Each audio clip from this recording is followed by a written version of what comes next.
Hola, hola, hola, hola. Bienvenidos al Bisturí, Diseccionando las Derechas, un espacio para analizar a los enemigos de clase y desentrañar cuáles son sus principales líneas ideológicas. Les saludo desde aquí, desde los estudios de Radio Extramurs, en el histórico barrio del Raval de Barcelona, barrio que acogió a Bolaño y que ahora acoge a grandes comunidades migrantes en la ciudad.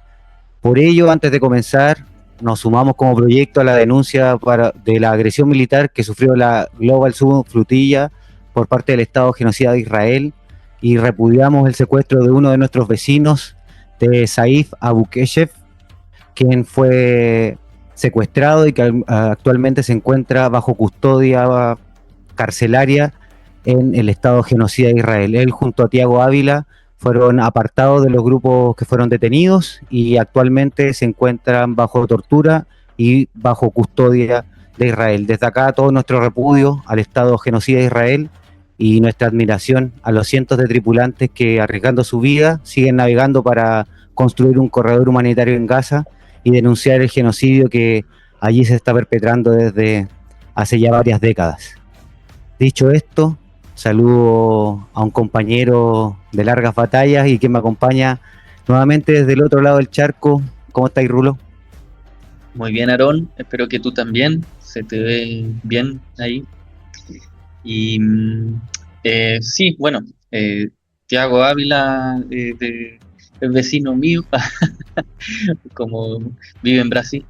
Y claro, son los dos tripulantes que están en Israel con peores condiciones, por decirlo así, de sobrevivencia, y esperamos a partir de este diálogo comprender un poco uno de los hilos conductores, no solo del Estado genocida de Israel, pero sí de esa máquina imperial que, como más o menos desglosamos en el episodio anterior, tiene una vertiente de teología política que puede ser interesante profundizar. Claro, tal como hablamos en el capítulo anterior, cuando hablábamos de este proyecto de la Gran Norteamérica defendida por la administración Trump, y hablábamos también de cómo las fuerzas de la reacción latinoamericana se están alineando con este proyecto imperialista. Dentro de esas conversaciones fue saliendo un poco esta idea de la teologización de la política como sustento de la hegemonía de las nuevas derechas. Así que la idea es que hoy podamos ahondar en este asunto y hablemos de esta guerra santa que la reacción está intentando instalar y cómo la discusión política se ha llevado a un plano moral y religioso.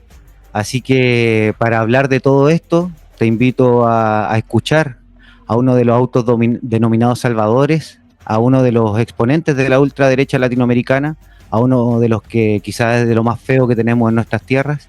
Aquí les dejo a Javier Milei con un corte respecto de esta guerra santa que está realizando la reacción.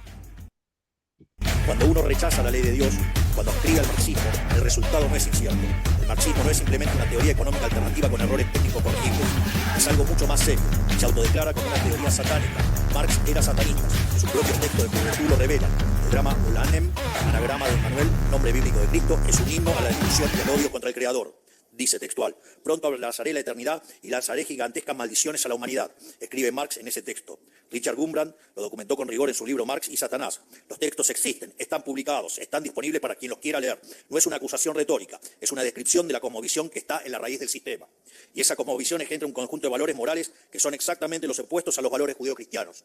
Los valores del colectivismo son la envidia, el odio, el resentimiento y el trato desigual ante la ley. En su expresión más consecuencia, ese sistema implica, en función del objetivo del grupo, el exterminio físico de individuos, en todas sus vertientes, digamos, ya sea en la comunista extrema o, digamos, en las versiones nacionalsocialistas que estuvieron, digamos, en algunos lugares, como Italia, Alemania y Austria. No es una posibilidad teórica. Es la historia verificable de todos los regímenes que abrazaron ese programa. 150 millones de muertos y la miseria sistemática de los pueblos que cayeron bajo su dominio. Lo que el marxismo hace en su esencia teológica es ocupar el lugar del creador. Así como la caída nació del deseo de ser como Dios, seréis como dioses, le dijo la serpiente a Eva, Génesis 3:5, el marxismo instala el estado total, el estado sin límite, el estado que lo abarca y lo controla todo, en el lugar del uno. Él decide qué es justo, él define qué corresponde, él distribuye lo que no produce. No es el Estado como herramienta acotada al servicio del orden, es el Estado como Dios sustituto, como poder absoluto y sin rendición de cuentas ante ninguna ley que lo trascienda. Es el intento más ambicioso y más devastador de reemplazar el orden divino por el orden humano. Y el resultado siempre es el mismo: miseria, muerte, infierno en la tierra. Mientras que el programa de Dios trae abundancia y armonía espiritual y material, el programa marxista es un programa satánico que en lugar de traerte al paraíso te trae al infierno. Ese es el programa opuesto al programa de Dios. La elección no es política, es moral. Oye, no sé qué te parece, a mí hay varias cosas que me quedan, pero me voy a guardar una pregunta para partir quizás con la más obvia, ¿no? ¿Era Marx satánico o no? Bueno, a partir de lo que defienden estos señores, podemos opinar que sí. Ahora, habría que preguntarse quién crea a Satán, ¿no? Y quién crea el infierno, que son precisamente los judeocristianos. Porque el infierno, bajo perspectivas marxistas o marxianas, no existiría, en el sentido que el materialismo no comprende una vida más allá de lo material y la vida misma, por lo tanto no existiría ni cielo ni infierno, lo que hace totalmente ridícula la argumentación no solo de Milei, sino en general de las religiones. Eso por una parte. En este sentido, Marx es Por la satánico. derecha, por uno, no Eh, me estoy weando. Marx es satánico entonces. Podemos decir que sí. Ahora, el verdadero satánico de la época era Proudhon y Bakunin. ¿Por qué? Porque según Juan Donoso Cortés, que era el contrarrevolucionario español de la época, de mediados del siglo XIX, dice que Marx en realidad no llega al fondo del asunto y todavía tiene resabios religiosos, ¿no? Y Donoso Cortés, tu vecino español, diría que en realidad el problema principal son los anarquistas que están atacando a Dios y al Estado. ¿Por qué? Y aquí voy a cerrar un poco la idea, porque el Estado, como está diciendo mi ley de mala manera, vendría a sustituir hasta cierto punto la religión eh, católica en este caso, y sería convertida en algo así como una religión civil, ¿no? Que esos son algunos otros autores y autoras que dicen eso, pero Donoso Cortés, atacando a Bakunin y a Proudhon, dice, bueno, ellos quieren destruirlo todo, quieren destruir el cielo, quieren destruir a Dios y quieren destruir el Estado, que si vamos a los textos de Marx mismo, él también, hasta cierta medida. Marx, en realidad, el Estado es una etapa solamente, y por eso mi ley el argumento está totalmente errado. El comunismo es precisamente el paraíso en la tierra. Entonces sí, Marx sería satánico precisamente porque va hacia lo material, hacia la inmanencia, y no cree en un más allá o en una trascendencia que sería lo que Milley llama uno, que en realidad es lo que en general se conoce como Dios, solo que él es un poco más abierto y panteísta hasta cierto punto y a veces llama del uno para poder incluir a todos los cristianismos. Y solo aclarar de que ese Donoso Cortés yo no lo conozco de nada, vecino mío no es. En cambio, Saif Abu Keyet, vecino de la ciudad, uno de los líderes de la movilización y de la resistencia palestina, ese sí es vecino. Ese sí es vecino aquí, además de, también desde aquí, desde el Raval, un barrio muy árabe de Barcelona. De ese otro buen yo no lo conozco ni en pelea de perro.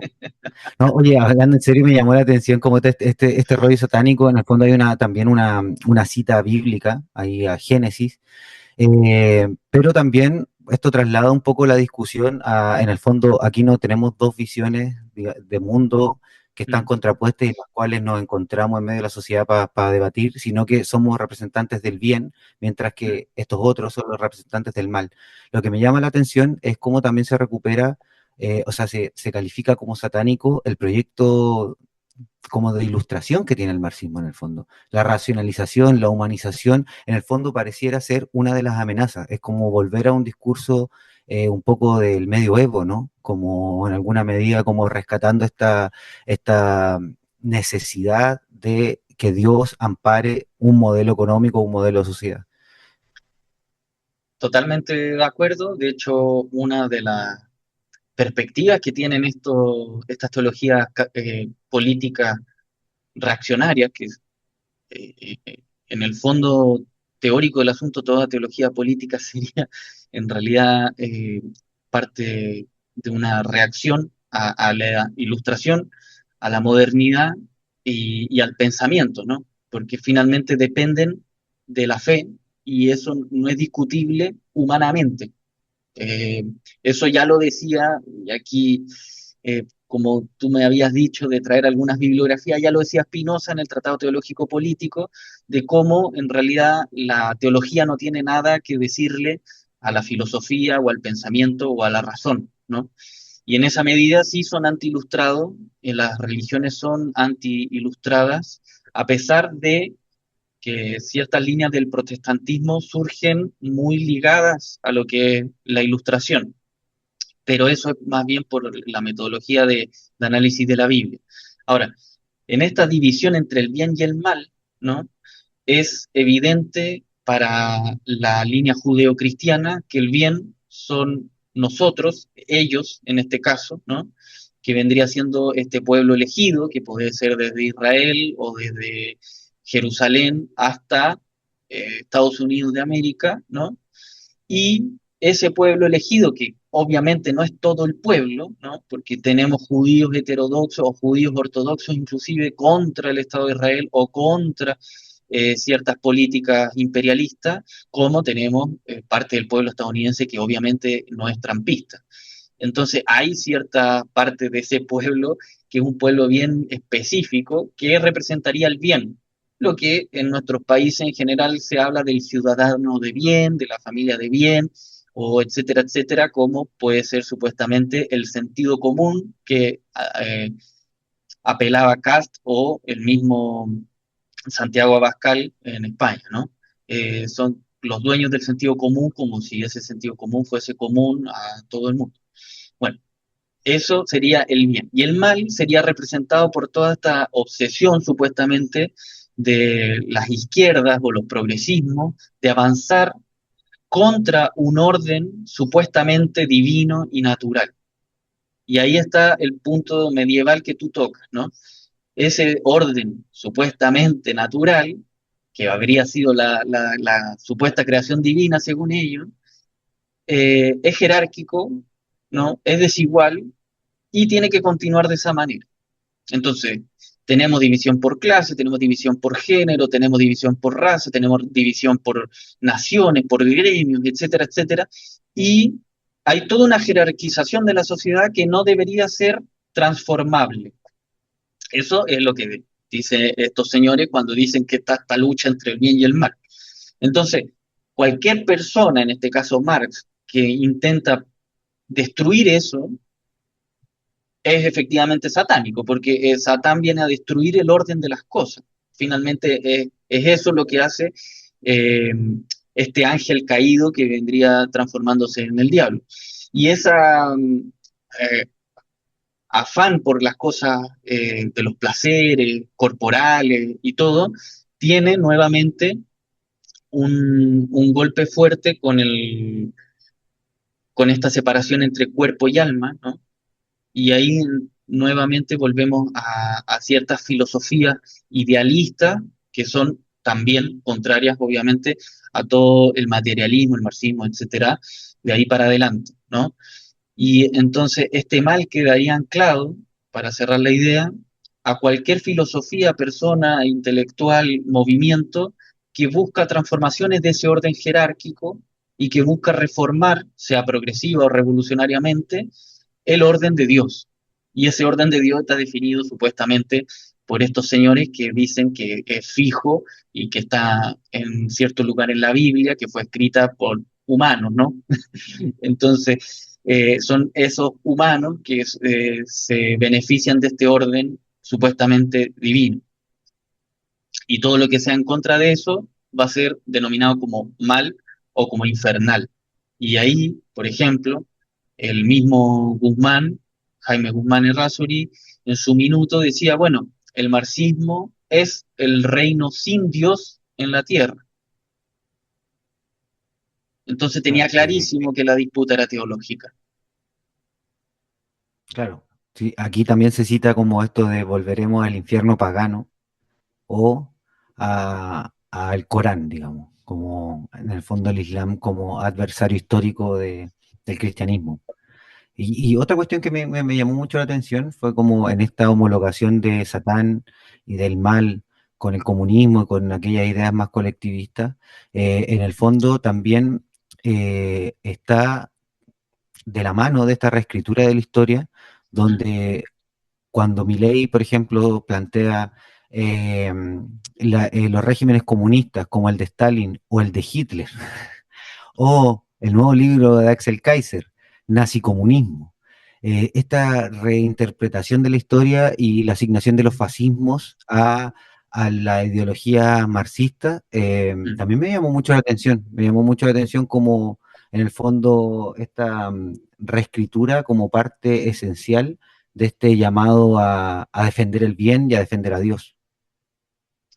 Sí, ahí hay un punto clave que, bueno, no es un invento de Axel Kaiser, eso ha sido defendido por distintos liberales y neoliberales desde Hayek para adelante, para tratar de juntar estos colectivismos, ¿no? Porque efectivamente el nazismo, el partido en su denominación, es nacionalsocialista, ¿no? Entonces, claro, como que el nombre ya definiera la ideología del partido, entonces como que la democracia cristiana fuese democrática. Y, pero como eso no sucede, pero lo utilizan, hacen también ver que el fascismo, representado principalmente en la figura de Mussolini, eh, viene del socialismo porque Mussolini fue militante del Partido Socialista, eso es un hecho histórico, y fue incluso compañero en el Partido Socialista de Antonio Gramsci, que vendría siendo el gran revolucionario comunista italiano, y a pesar de eso, es una época también de entreguerras, ¿no? En las Europa, y que los colectivismos son bastante fuertes y hay un solapamiento de ideologías, ¿no? El nazismo tiene elementos colectivistas, sí, y tiene la necesidad de un Estado fuerte también, el fascismo lo mismo, y por eso podría juntarse hasta cierto momento, en términos ideológicos, al menos del Estado fuerte, con, sí, el estalinismo, ¿no? Ahora, no con el comunismo como teoría, entendiendo que el comunismo busca efectivamente la disolución del Estado, ¿no? Ahora, todo eso tiene que ver con también líneas liberales de decir, bueno, el Estado fuerte, o lo que también a veces llaman de populismo, o para no decir solo comunismo, ¿no? Va apagando en cierta medida las fuerzas individuales y la libertad supuestamente individual, que es la gran bandera de lucha de las, entre comillas, nuevas derechas contemporáneas, ¿no? Que de nuevas tienen poco y de ideas nuevas menos todavía, porque efectivamente tiene Derecha todas estas tiene líneas mucho. teológicas y de derecha totales. Eh, de hecho, en la conversación que tuvieron ahora último Kaiser con Laje, fue divertido porque cuando hablan del público dicen la derecha y la no derecha. No son Sí, capaces de hablar de izquierda. Entonces oye, es divertido por ese lado. a propósito de eso mismo, aquí traemos también un corte de la presentación del libro de Axel Kaiser, Nazi Comunismo, esta nueva invención de la historia, la creatividad de los hermanos Kaiser no tiene límites, y sacó este nuevo libro presentado junto con Laje, uno de los lugartenientes de la batalla cultural en Argentina, así que aquí voy a poner el corte. Occidente no sobrevive sin el cristianismo, se acaba todo. Y que no sobreviva Occidente significa que se acaba la libertad, se acaba la economía de libre mercado, se acaba la seguridad, se acaba todo. O volvemos a un infierno pagano, ¿ya? O nos convertimos en país ocupado por el Islam, donde gobierna la Sharia, que lo que está pasando cada vez más en Europa. Pero si tú no ofreces un anclaje a la trascendencia, ¿ya? Y una idea de verdad objetiva, que es lo que te provee cristianismo, y un diagnóstico certero sobre la naturaleza humana, que es lo que tiene el cristianismo, como lo dice Froebelin, el cristianismo tiene un diagnóstico bastante certero sobre la naturaleza humana, ¿no? En cambio las otras ideologías no. y por lo tanto creen que pueden recrear al ser humano completamente, para eso, bueno, vamos a colapsar civilizatoriamente. Y hay síntomas de eso. El liberalismo no basta. El liberalismo no basta, Rulo. Bueno, justamente ahí estamos. Partimos con Milei, ¿no?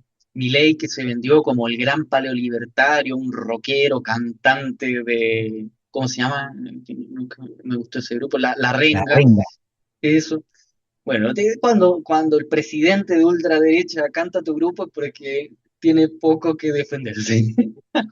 Bueno, eh, la- por eso no puede cantar Los Prisioneros, ¿no?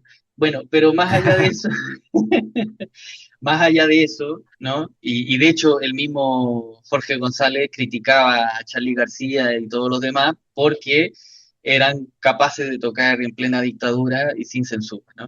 Bueno, ese paréntesis aparte, pero cuando Milei, vendiéndose como esta figura supuestamente novedosa, outsider y todo lo demás, se vende como paleolibertario o paleolibertariano, ¿no? Que es una línea ideológica que viene de los Estados Unidos, de Murray Rothbard principalmente, y que defiende este atomismo social, ¿no? Llega al gobierno y una de las primeras cosas que hace es empezar a conversar con las teologías más conservadoras que supuestamente deberían estar fuera de un ultraliberalismo, entendiendo el neoliberalismo a ultranza como algo supuestamente, eh, según ellos, ¿no? Técnico, objetivo, material y por lo tanto de producción económica, simplemente, entre comillas, simplemente, pues sabemos que nunca es tan simple, sin estas grandes trascendencias. ¿Y qué hace Milei? Va a Israel, conversa con la familia Bolsonaro, que son evangélicos católicos, ¿no? Comienza a hacer un rejunte precisamente a través del AGE y de los movimientos por las dos vidas y los conservadores católicos, ¿no? Y ahí entonces empieza a darle un sustento teórico, por llamarlo así, de trasfondo, ¿no? Y ahí él nuevamente voy a volver a tu no vecino Donoso Cortés, que en su momento decía, bueno, el liberalismo está súper bien, pero el liberalismo lleva al marxismo. Por lo tanto, el liberalismo es confuso, porque está en el medio, ¿no? Y entonces la única solución es o la dictadura católica o la dictadura del proletariado. ¿Y dónde está? Y entonces, bueno, obviamente los carlistas y todos los conservadores de España se posicionan con la dictadura católica, ¿no? Y ahí entonces todos los monarquistas van juntos en contra de la única posibilidad otra, que sería la dictadura del proletariado, y ahí tienes, bueno, la Guerra Civil Española un par de décadas después. Eso también le pasa a Mussolini, ¿no? Mussolini en su minuto supuestamente racional y el fascismo supuestamente no era católico en principio, se tiene que juntar con la aristocracia italiana, que era toda católica, tiene que escuchar al Vaticano, que era obviamente el centro del poder del catolicismo, y finalmente es uno de los momentos tal vez de mayor conjunción entre el Estado y el catolicismo de la época moderna. Y bueno, Hitler sí era un poco más pagano y ahí entonces el catolicismo pensado como Inglaterra, Estados Unidos, esta área de cristianismo diverso, ataca a Hitler principalmente por una cuestión teológica, podríamos decir. Bueno, pero ese es otro tema. Entonces, Milei necesita esta fundamentación religiosa para poder darle más sustento a esta cosa que es meramente material. Y ahora voy al audio, que es parte de esa entrevista del lanzamiento del nazicomunismo en Argentina, donde el otro conversador es Agustín Laje, el principal ideólogo del gobierno argentino, ¿no? Católico, de convicción, y Axel Mentiroso de Kaiser, profesión. dale, dale. No, que mentiroso de profesión. Un católico brutal, la gente. Sí, así llegan unas conclusiones que. No, bueno, brutal, brutal. Yo lo escuché y bueno, también lo había escuchado a propósito de los 50 años del golpe militar, que encuentra una reescritura de la historia que de da vergüenza, una vergüenza intelectual, una falta de verdad histórica radical. Y, y muy convencido de su mentira. Perdón por Totalmente. Y interrumpir no, el no, no. O viaje. sea, la idea es que vayamos pimponeando para no alargar tanto el monólogo.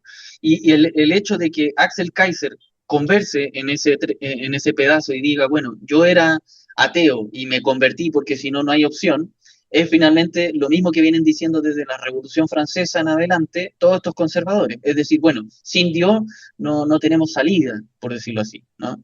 Y ahí, obviamente, la disputa en particular en España, pero también en el sur de Europa, que es la Europa católica, ¿no? eh, con esta venida de la migración, que es una migración generalmente, aunque no necesariamente, musulmana, ¿no?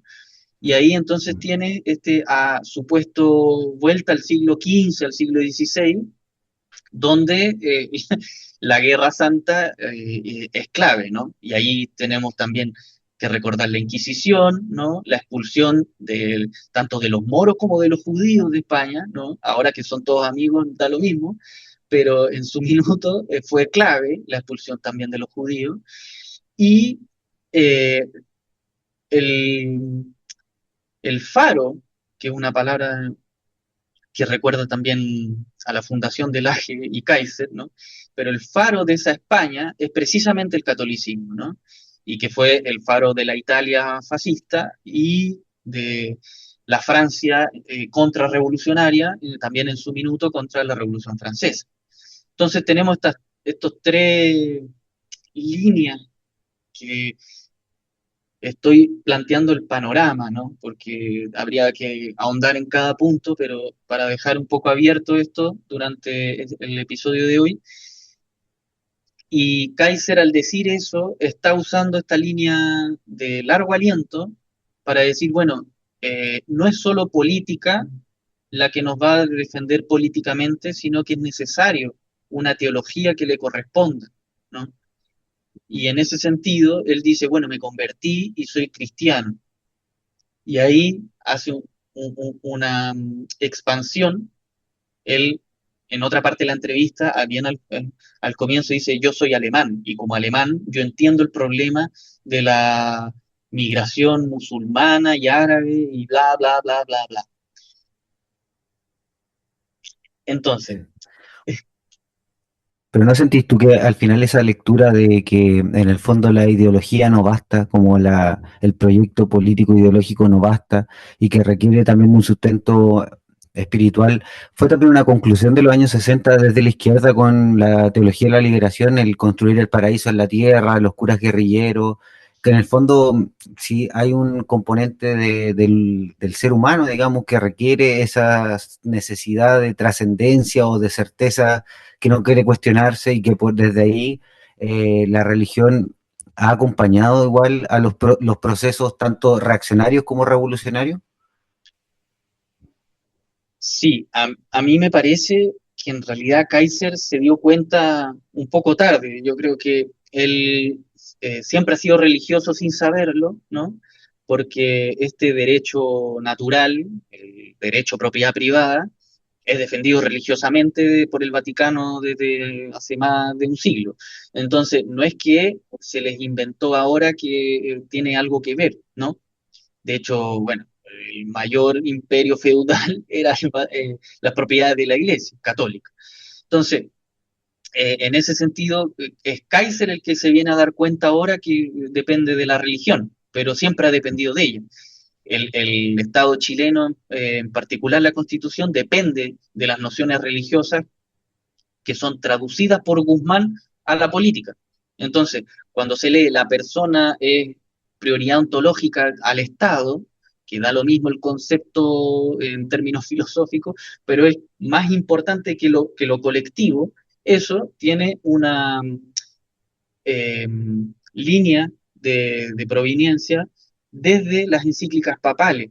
Entonces, claro, Guzmán lo que está haciendo es traducir eso al derecho constitucional y tenemos el Estado de Chile y por eso la subsidiariedad tiene raíces también teológicas, católicas. De hecho, Claro. era la defensa de la Iglesia Católica en los años 30 y 40, precisamente para no caer entre esta disputa entre el comunismo y el fascismo. Entonces, Kaiser viene a responderse solito un poco tarde, porque el que ya lo tenía claro es Laje. Laje dice, bueno, sí, yo soy católico y le faltó decir apostólico y romano, ¿no? Como decían los curitas, pero, pero él sí sabe que eso es de una línea basal del pensamiento, o más que del pensamiento, a mí no me gusta llamarle pensamiento porque me parece que son creencias, de la doctrina, ¿no? No es que piensen, ellos no piensen, repiten. Entonces, de la doctrina de ellos, y de ahí para adelante puede partir la economía, la política, etcétera, etcétera, ¿no? Es por eso que los movimientos, por ejemplo, cristianos o evangélicos, con, líderes evangélicas principalmente por las dos vidas, eh, es un fundamento nuevamente religioso, que supuestamente la concepción y bla, bla, bla, bla, que no lo voy a repetir para que no quede grabado, pero eso es un fundamento teológico nuevamente, y eso es lo que defiende el AGE, y por eso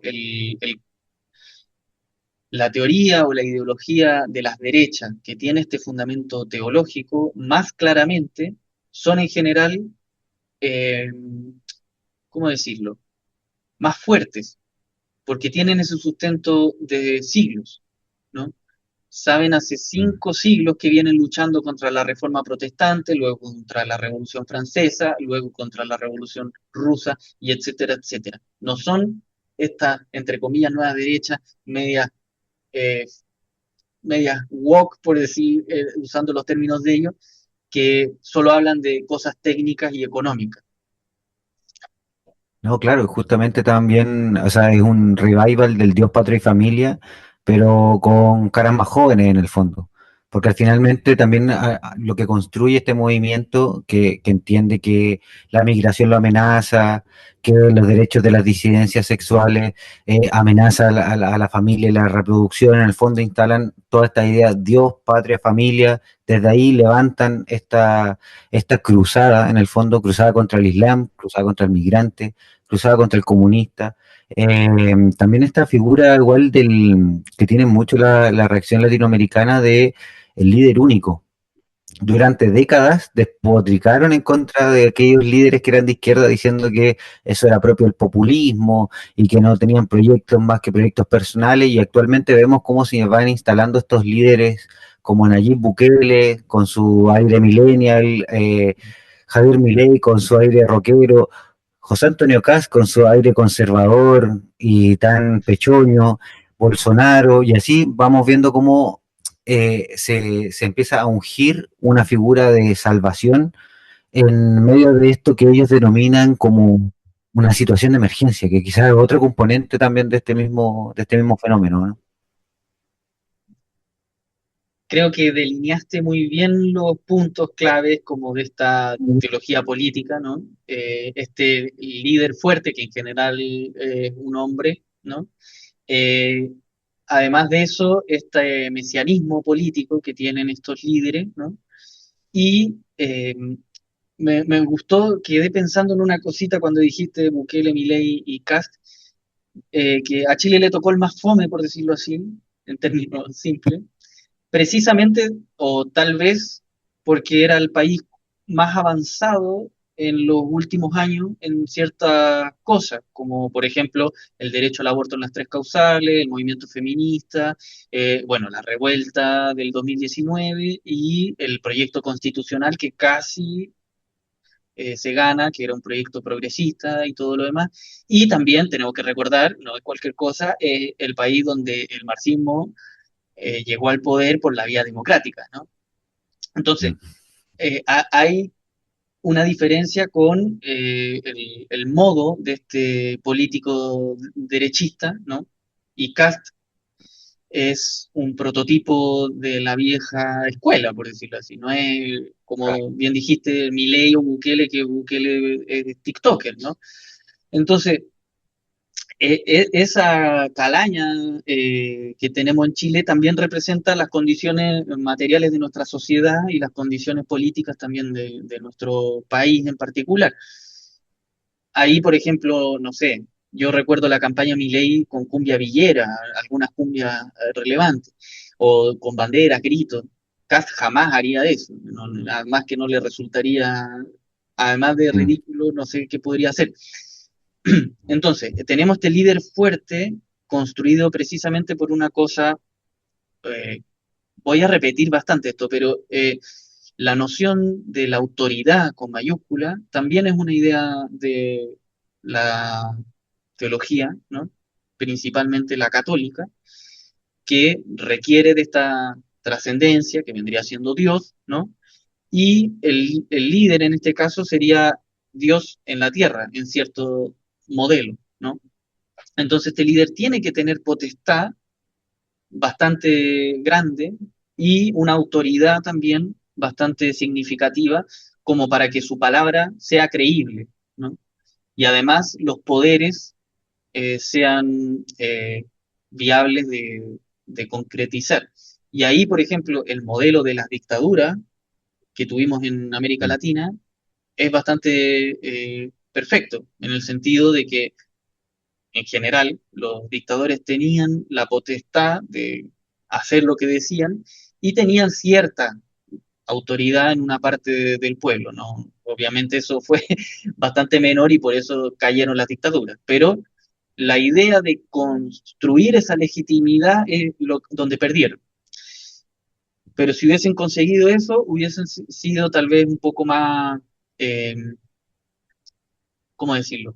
Profundas en el sentido, por ejemplo, el franquismo o el mismo Mussolini y Hitler que tenían un poder aún más absoluto que las dictaduras latinoamericanas. Claro. Igual también ahí está este componente como quizás también bíblico, como de la situación apocalíptica, como estamos en una emergencia, en la presentación de este libro que me mandó el Rulo que puedo ver a través de YouTube.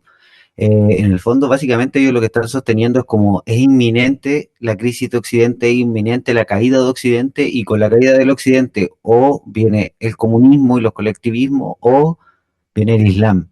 Entonces, como que también está esa sensación de emergencia que en alguna medida también los levanta, ¿no? Los unge. Porque también ellos promueven esa propia emergencia. Sucede en Chile con José Antonio Cast y su relato permanente de la emergencia, actualmente cuando ya gana el poder de reconstrucción nacional, entonces en el fondo está reparando algo destruido, cuando el gobierno progresista duró solo 4 años y tampoco emanó de una revolución, sino que dentro de los mismos parámetros establecidos por Jaime Guzmán hubo una coalición de gobierno de izquierda y ellos ya están levantando esto, pero están generando crisis, están permanentemente, bueno, la crisis que generaron en Venezuela a propósito del bombardeo en Caracas y del secuestro de Nicolás Maduro, la crisis que están generando en Cuba a propósito de este embargo petrolero y ahora la amenaza militar directa, o sea, ya vienen los buques de vuelta desde Irán a Estados Unidos y Donald Trump amenaza con hacer una parada a 90 millas de la isla de Cuba y con ello bombardear y torpedear su proceso de autodeterminación. Eh, y eso, como que en el fondo un relato de crisis que también nos están instalando para generar esta búsqueda del Salvador. Ahora mi pregunta es, ¿estos procesos digamos, hay una siembra primero, como una siembra de esta como creencia religiosa exacerbada y que después se cosecha en el líder fascista? ¿O más bien simplemente en el último tiempo han utilizado estos tópicos religiosos para poder avanzar electoralmente? ¿Existe realmente esta hegemonía en el campo de la religión o en el campo de las iglesias, por ejemplo? ¿O es más bien una fantasía animada de Laje y sus amigos? Tenemos que pensar desde la conquista, colonización, evangelización para adelante. Entonces, claro, hay maneras de comprender eso como a largo aliento histórico en estos últimos 5 siglos, o bien en lo más de las últimas décadas, como en nuestro llamado, entre comillas, pasado presente.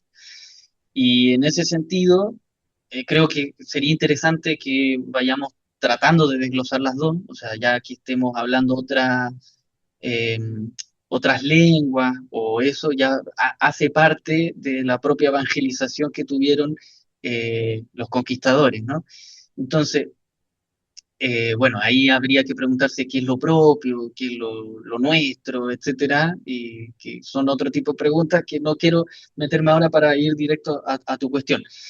Entonces, el hecho de la crisis es efectivamente creada porque habría que preguntarse, bueno, ¿qué es lo que está en crisis? Y por eso tiene algún sentido preguntarse qué es lo nuestro, qué es lo local, qué es lo latinoamericano. ¿Es Abya Yala? ¿Es América Latina? ¿Es Latinoamérica? ¿Es Hispanoamérica? ¿Por qué tanto nombre para definir el mismo territorio, ¿no? Bueno, eso obviamente podemos ir respondiendo. Pero esa crisis es finalmente la crisis del hombre burgués occidental europeo, ¿no? Que está puesto en cuestión, ¿no? A través de las políticas del último siglo, ¿no? Por llamarlo así. Y por eso viene una reacción fuerte. ¿Y cuál es la raíz más profunda de la contrarrevolución? La religión. ¿Y cuál es el fundamento de Occidente? Bueno, en general, cuando cualquiera de estos grandes nombres defensores de Occidente dicen, bueno, que Occidente es católico ante todo es cristiano o católico, dependiendo si el tipo es o no protestante. Pero entonces está el eje teológico. Y finalmente, cuando estudiamos, cuando éramos pequeños, esta historia universal es la historia de Occidente y hay una linealidad entre, claro, Grecia, después el Imperio Romano se convirtió al cristianismo y todos súper felices y después de eso la Edad Media y bla, bla, bla.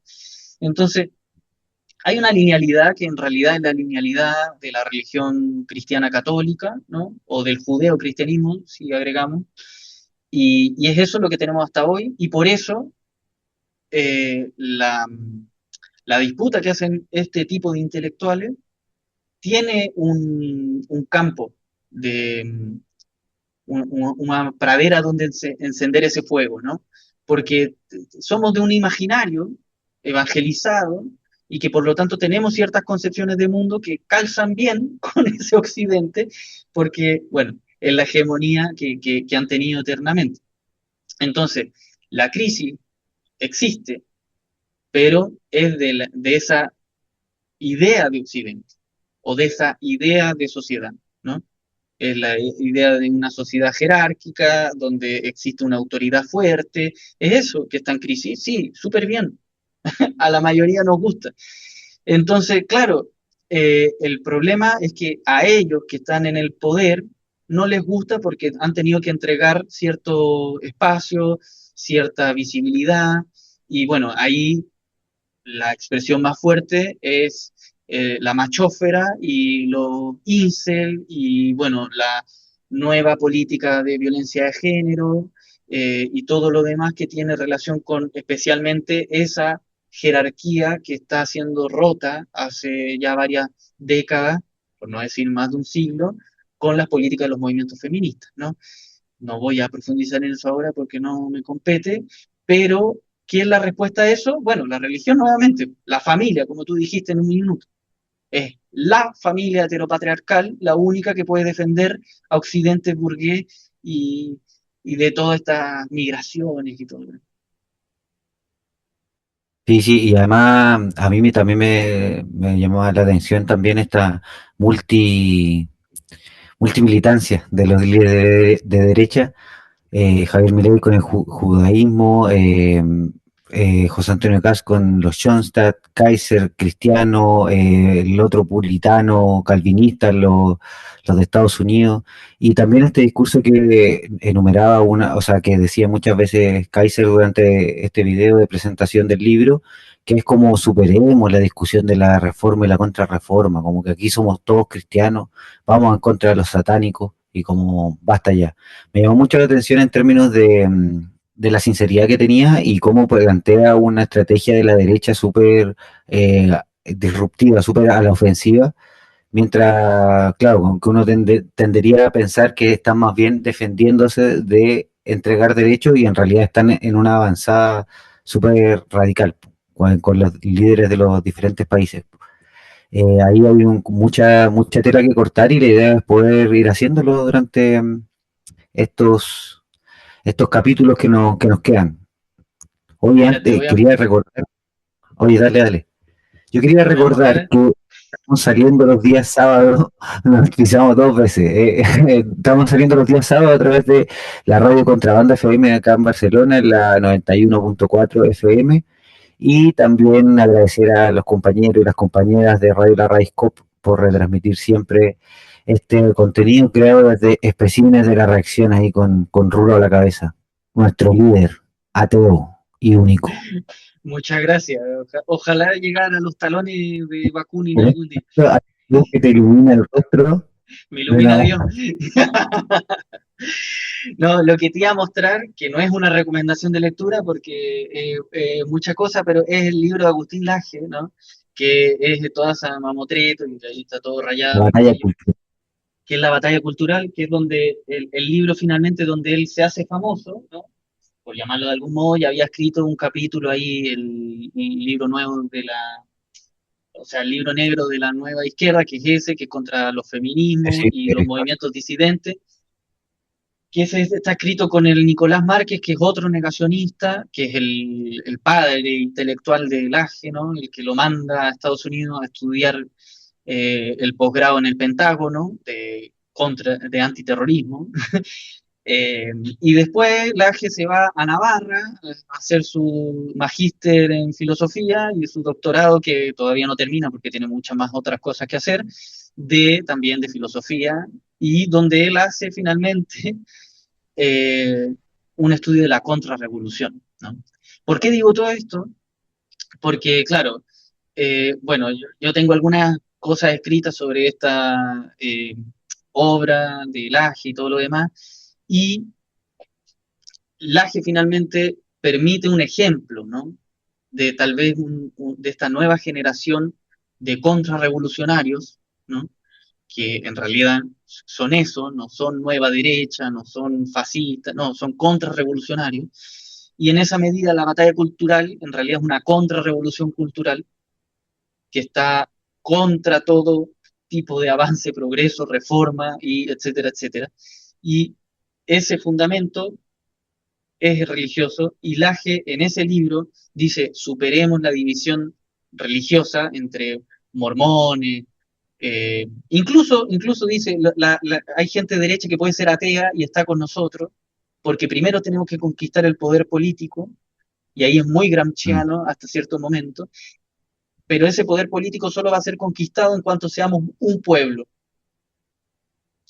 Y ahí dice, Mm. bueno, ese pueblo va a ser realizado, esto no en esas palabras, a través de esta batalla cultural. Y esa batalla cultural es digital, es comunicacional, es política, y luego tal vez llegamos al poder, que llegaron a través de Milei, y por eso Laje, con Milei, que Milei es bastante más precario intelectualmente, lo apoya, y Laje apoya a Keiko Fujimori, y apoya a José Antonio Cast, y apoya a Bukele, y todo el mundo es diferente. Lo importante es que la clase dominante continúe en el poder. Y ahí, claro, Laje es bastante marciano hasta cierto punto, a pesar de ser contra el marxismo, obviamente. Pero Sí, hay pensar cómo otra- la reforma protestante sería algo que deberíamos destacar desde las izquierdas, desde los progresismos, para que se disputen entre ellos, porque los protestantes evangélicos no son tan semejantes a los católicos, y ahí tienen una cosa relevante que habría que destacar para que se peleen. Y la gracia que tienen el bloque de las derechas es precisamente que se juntan a pesar de sus grandes diferencias, ¿no? Partiendo desde el Papa, o sea, no, hay algunos de derecha que no creen en el Papa, lo que sí ya sería un problema, pero Laje está diciendo, bueno, preocupémonos de hacer políticas de derecha, ¿no? Y esa política de derecha, él sabe que teóricamente está fundada en el catolicismo. Entonces, da lo mismo hablar o no de catolicismo porque está fundada teológicamente. Y yo creo que es relevante eso como para cerrar, eh, recomendar algunas lecturas clásicas, ¿no? Como por ejemplo yo nombré a Spinoza y el Tratado Teológico Político, y el teórico que habla más de este asunto es el abogado nazista Carl Schmitt con la teología política, y ahí hay un capítulo en particular que es sobre la contrarrevolución. Él es un contrarrevolucionario, y ahí nombra a estos señores de la contrarrevolución francesa, el mismo Donoso Cortés que yo cito bastante, y nombra también a la contra, que vendría siendo Bakunin, Proudhon, etcétera, como los grandes nombres. No significa que no hayan otros, y de hecho hay gran relevancia para visibilizar las demás obras, que vamos a ir tratando sobre ellas también y recomendando lecturas que vamos a dejar en un drive del programa durante la temporada, pero estas lecturas clásicas podrían ayudarnos a entrar al concepto, que no es necesario, se puede conversar de religión y política sin leer a Schmitt, sin leer a Spinoza y todo bien, pero pueden ayudar para poder profundizar en una crítica más sustentada contra este tipo de personajes que están bien preparados. O sea, los tipos son financiados internacionalmente, como ahora salió Orbán del poder. Se sabe que Hungría financiaba todas estas fundaciones a través de dineros públicos, ¿no?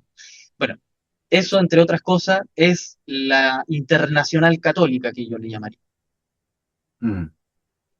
Sí, invitar a la gente a comentar. La idea es que nos pongan ahí un comentario en las publicaciones y desde ahí ya les tomamos contacto y les enviamos este drive, que es una sugerencia también de una auditora que creo que viene muy bien también esto de poder compartir lecturas, compartir también audiovisuales y que después encontramos que también aborden esta y otras temáticas. Yo creo que, bueno, hicimos un buen repaso ahí de las derechas, la reacción, su vinculación con esta teologización de la política, primero con Javier Milei en este discurso, este polémico discurso donde trata el marxismo de satanista, después pasando por Kaiser y hablando de la necesidad del liberalismo para tener este sustento cristiano como para poder sobrevivir en este momento de crisis. Y creo que los elementos quedaron igual ahí sobre la mesa, pues hablábamos del líder único, la situación de emergencia, la negación del adversario, este rollo de la cruzada. Creo que son varios temas que podemos ir ahí diseccionando también en los próximos capítulos. Así que si hay alguno de preferencia, también coméntenlo. Y nada, pues, Rulo, agradecer este ratito y de poder hablar sobre esta gente nefasta, pero que está muy bien parada, muy poderosa, cada vez avanzando más y que es necesario darse este tiempo para analizar al adversario y desde ahí también construir estrategias que sean efectivas, como la recuperación de la imaginación política y la recuperación del poder también requiere de reinventar nuestras propias armas y para eso estamos en esta conversación. Así que gracias igual. No sé si hay algo más que quiera aportar, que recomendar. Yo decir que estoy feliz de que esta segunda temporada haya tomado este rumbo de la teologización de la política, que es una cosa que me obsesiona, ¿no? Que me interesa y que podemos ir a buscar a Agustín de Hipona y atacarlo para poder entender la política contemporánea. Y creo que sin ser extremadamente academicista, vamos a tratar de hacer eso, ¿no? De tratar de ver esos vínculos, de cómo en realidad uno de los grandes enemigos viene siendo la religión, ¿no? Y esa religión que se impone a la fuerza en nuestro continente a través, bueno, además de hegemonía ideológica, también una conquista y matanza genocida, ¿no? Y es lo que también está sucediendo, no solo pensando hace 5 siglos, sino uno de los otros genocidios, como tú bien nombraste al comienzo, sobre el pueblo palestino, tiene relación directa con este tipo de doctrinas y de imperios que son teológico-políticos. Entonces creo que hace sentido pensar los poderes religiosos del catolicismo, del protestantismo, del judaísmo, para poder pensar precisamente por qué Occidente requiere de esta guerra permanente, requiere de ese enemigo interno y externo permanente, y por qué necesita de este supuesto líder carismático, autoritario, mesiánico, de manera permanente, cuando em, hay una situación que un poco empieza a mejorar las condiciones de vida del pueblo. Porque a final de cuentas esto es una problemática sobre el poder, ¿no? Entonces, al catolicismo, al protestantismo, al judaísmo, le interesa la autoridad fuerte, no le interesa en general dividir y distribuir el poder. Claro. Sí, pues la negación, la deshumanización del otro. Ahí, claro, exaltada en Palestina con el estado de ocupación de Israel, pero que se expresa también en otros lados, pues. Hay los cookies que les dice Milei a sus adversarios, la negación del otro. Está duro. Pero aquí seguiremos. Así que nada, pues muchas gracias a todos, a todas por escuchar. Muchas gracias a quienes hacen posible que esto salga al aire y nos vemos. Un Chau. abrazo grande a las radios, a los compañeros y compañeras que escuchan, y nos vemos en la próxima episodio. Chau, chau. Chau.